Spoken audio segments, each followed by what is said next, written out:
Basically, yeah, if you don't have your 100, 1,000 true fans around you, missing you and doing anything, buying anything, then yeah, you're probably not onto something. I think that's good.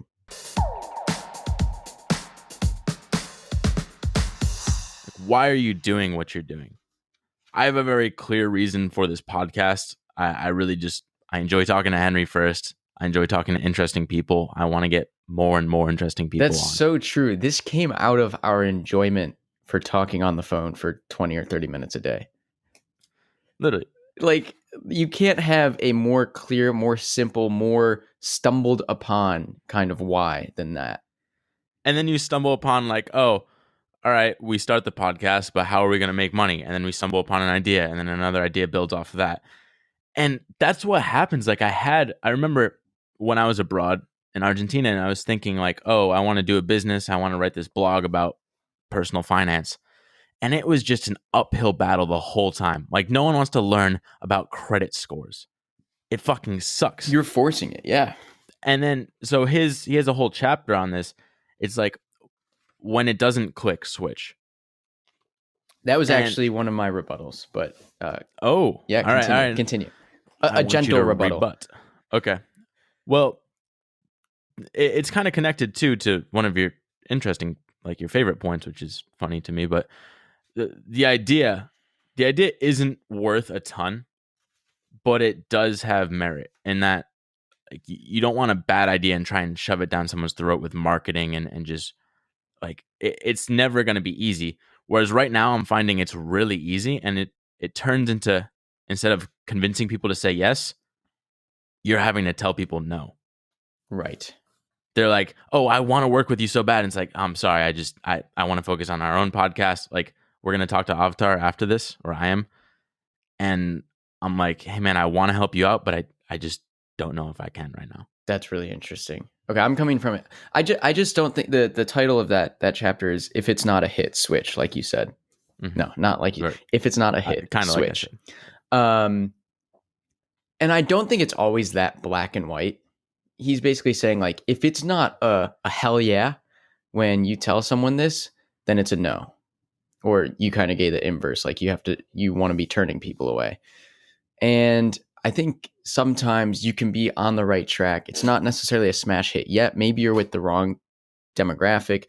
Maybe some key, I don't know, activity of your business. Well, you're not going to stumble upon the perfect idea right out of the gate. And maybe this isn't what you're saying, but I think like it can be good enough. Like there's just some traction. I think the point is like people should want it. Oh yeah. It's binary in the sense, do people want it, or does it feel like you're forcing? Yes. Okay, then I agree. I thought I just thought the point he was making was more like, if people aren't jumping up and down screaming for this thing the second you create it, get out. And I think it needs a little bit more elaboration than that. I don't think it'll ever be the case because, for example, listening to this podcast in the beginning, I mean, actually people were messaging us from kind of the beginning to be on it and stuff, but relatively speaking, it was crude. It wasn't good. I was talking into a toaster. It was just bad quality. And now it gets better and better, and the traction builds. But I think it is clear you get that sense of, am I trying to convince people that what I'm doing is awesome, or are they trying to convince me? Yeah. And then one step further is Derek Sivers says like, you should be creating things that when you're gone, your customers miss you and want you and need you. That was interesting to me.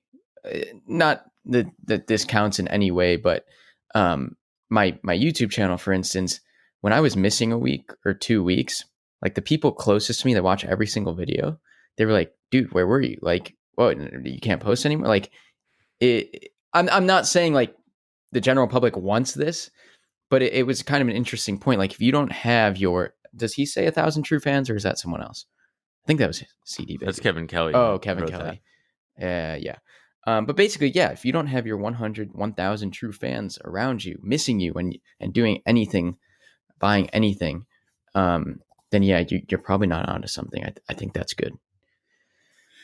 I do think, yeah, it's that people chasing entrepreneurship is dangerous. And I remember I went to Duke when I was junior in high school. I was touring there to see if I went, and there was this one student, maybe I can say his name, Tito Bortz. I don't know how to say his last name, but he's Latin or whatever, and kind of connected with him. And my dad was there, and he was doing entrepreneurship. Like he was somehow working for.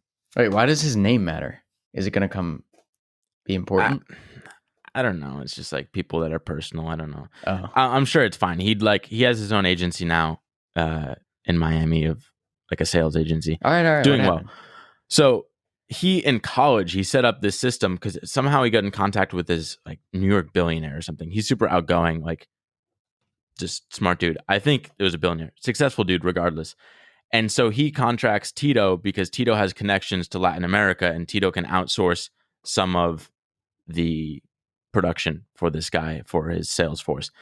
And so like Tito had never thought to get into that. It was more so like he just stumbled across this guy or whatever, and he's like, oh wait, you live in Latin America and you're well connected, you seem like you're good at sales, do you have like a network? And like it just it kind of grew spontaneously. And what his message was out of that when we were on the tour, he's like, I don't believe in having an entrepreneurship degree. I don't think you should study it.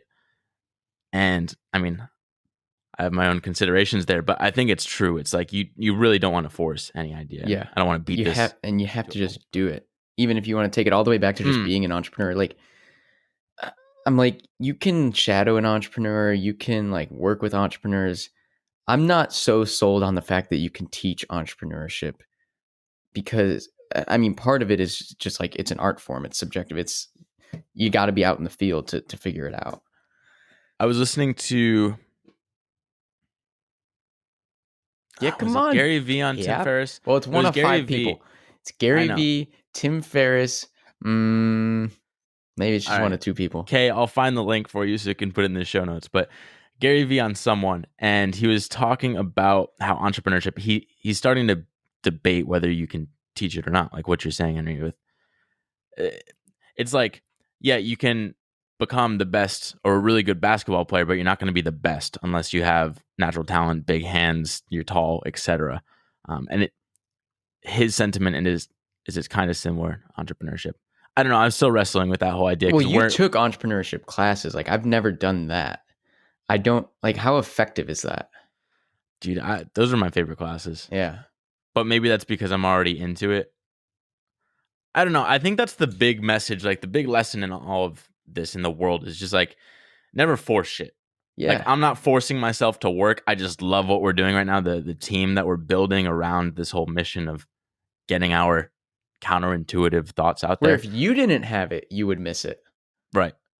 Like I would have to, if someone came and like trying to steal my mic and shit to record their podcast, I'm like, give me that. That's my fucking podcast mic. And I fight them, and I'd probably lose, but I got like a 1 month and a half jiu-jitsu white belt. So I forgot. Dylan was taking jiu-jitsu. You would go, and the warm-up was so difficult, you would leave after the warm-up. They're like, Dylan, why do you keep leaving early? We didn't even start rolling. I'm like, I'm real tired.